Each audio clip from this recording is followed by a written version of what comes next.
गांव के कोने में एक पुराना सा ढाबा था, रफीक तंदूरी हाउस। सड़क से गुजरने वाले लोग उसकी खुशबू से ही खींचे चले आते थे। अरे भाई, ऐसा तंदूरी किसी होटल में नहीं मिलता। यही सुनकर रफीक अपने दिल में मुस्कुराता, लेकिन उसके चेहरे की मुस्कान के पीछे एक गहरा लालच छुपा था।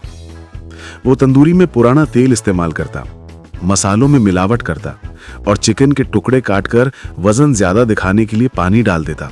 हर दिन उसकी बिक्री बढ़ती जा रही थी।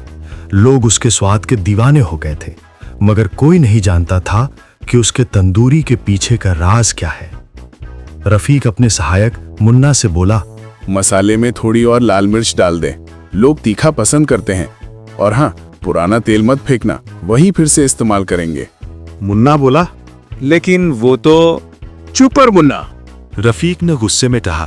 तेल नया लाया तो खर्च बढ़ जाएगा, मुनाफा कैसे कमाऊंगा।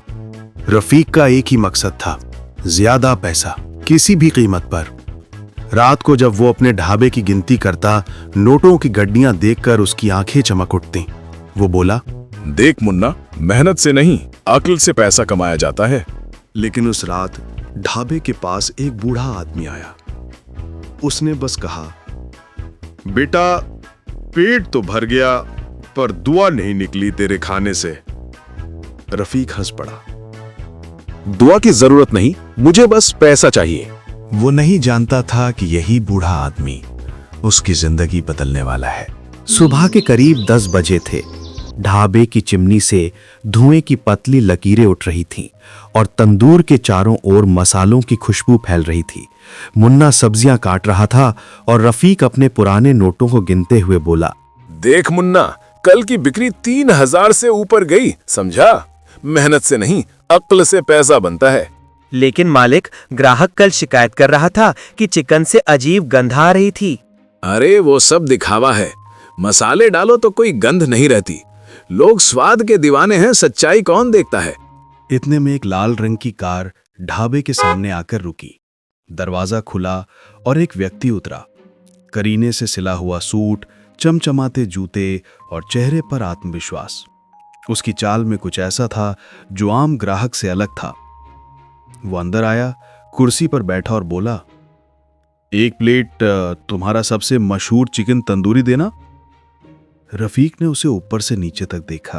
अरे वाह, बड़ा आदमी है, आज कुछ खास बनाना पड़ेगा, पर मुनाफा भी ज्यादा होना चाहिए। वो धीरे से मुन्ना से बोला, देख, ताजा चिकन मत निकालना, जो कल का बचा है वही इस्तेमाल कर। मुन्ना ने हिचकिचाते हुए कहा, लेकिन मालिक, जो कहा है वही कर, ग्राहक को बस खुशबू चाहिए। मुन्ना चुपचाप चला गया। रफीक ने तंदूर में वही पुराना चिकन डाल दिया। उस पर ज्यादा तेल और लाल मिर्च छिड़क दी ताकि स्वाद और रंग दोनों दब जाएं। कुछ देर बाद प्लेट सजी, गर्मा गर्म तंदूरी की, ऊपर नींबू और प्याज के साथ। रफीक ने मुस्कुराते हुए प्लेट रखी। लीजिए साहब, शहर की सबसे खास तंदूरी। वो आदमी मुस्कुराया और धीरे से एक टुकड़ा खाया। पहले उसने कुछ नहीं कहा, बस आंखें बंद की और गहरी सांस ली। फिर बहुत शांत आवाज में बोला, क्या ये तुम्हारी ईमानदारी का स्वाद है या तुम्हारे लालच का? रफीक चौंका। जी, क्या मतलब?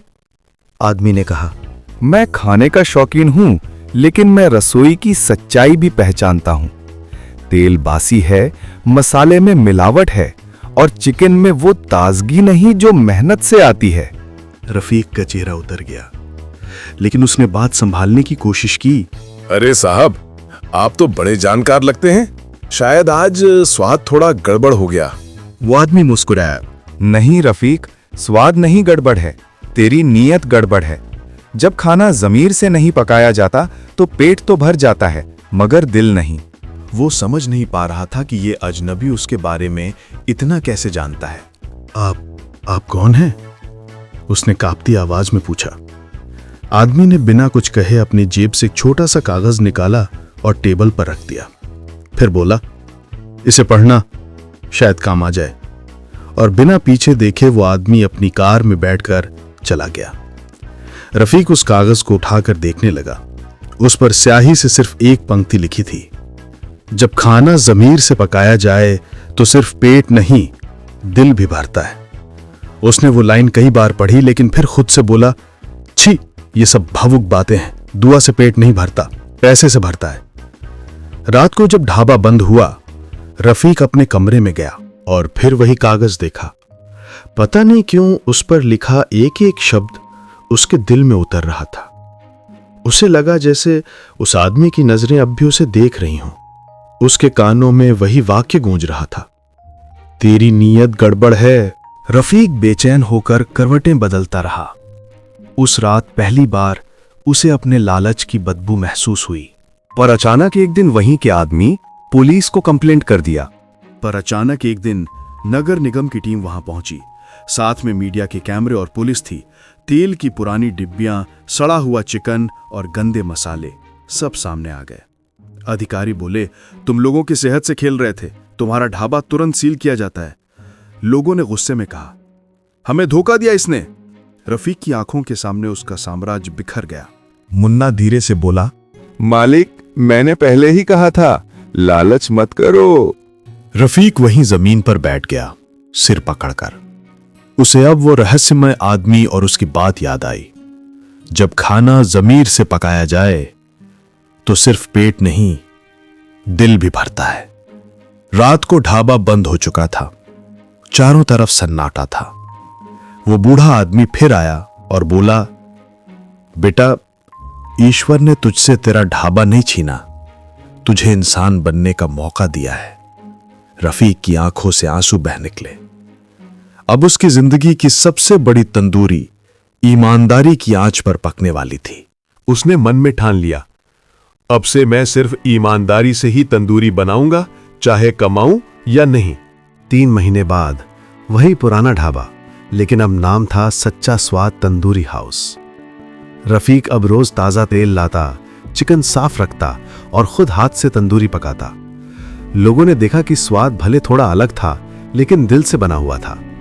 एक दिन वही सूट बूट वाला आदमी फिर आया। उसने तंदूरी खाई और मुस्कुराते हुए कहा, अब तुम्हारे खाने में दुआ का स्वाद है।